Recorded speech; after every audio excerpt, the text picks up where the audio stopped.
তো বন্ধুরা সবাইকে গুড মর্নিং। দেখতে হচ্ছে রোজের মতন আজকে আমি আর মা নাস্তা নিয়ে বসে গেছি। মা আজকে নিচে ডিম সিদ্ধ আর এখানে বেগুন পোড়া আর আমি বেগুন বটি। বেগুন পোড়া খেতে কে কে ভালোবাসো কমেন্টে জানাবে। আমাকে তো বন্ধুরা বেগুন বটি বেশি ভালো লাগে। মা আজকে সকালে বানালো, বললো যে বানাচ্ছি তুইও খাবি তো? তো বললাম একদম খাবো, অনেক দিন খাইনি। আর সত্যি অনেক দিন পর মা বেগুন বটি আজকে বানিয়েছে। সে আগে আমি যখন স্কুলে যেতাম, আমি আর দিভাই, মা টিফিনে বানিয়ে দিত বেগুন বটি রুটি, দারুণ লাগতো। আর বন্ধুরা খেতে বললো এক নম্বর। বেগুন আমাকে বেগুন পোড়া বেশি ভালো লাগে, বেগুন পোড়া আর বেগুন ভাজা। আমাকে অ্যাকচুয়ালি বেগুন পোড়াটা ভেজে দিলে বেশি ভালো লাগে।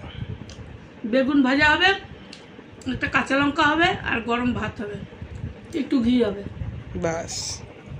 তো এই খাচ্ছি বন্ধুরা। তো সকাল সকাল পূজা হয়ে গেছে তো বন্ধুরা। আর মানে সবচেয়ে বেশি আমাদের খারাপ ঘরে নেই। কিসমত কাকে বলে?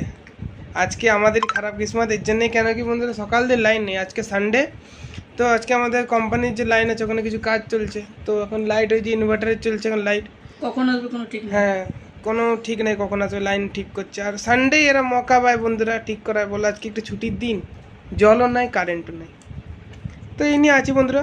দুপুরবেলা তোমাদের সাথে দেখা হবে। আজকে একটা নতুন স্পেশাল আইটেম হচ্ছে, নতুন বলবো না, ওটা হয় সানডে। তো দেখাবো আজকে সানডে স্পেশাল জিনিস।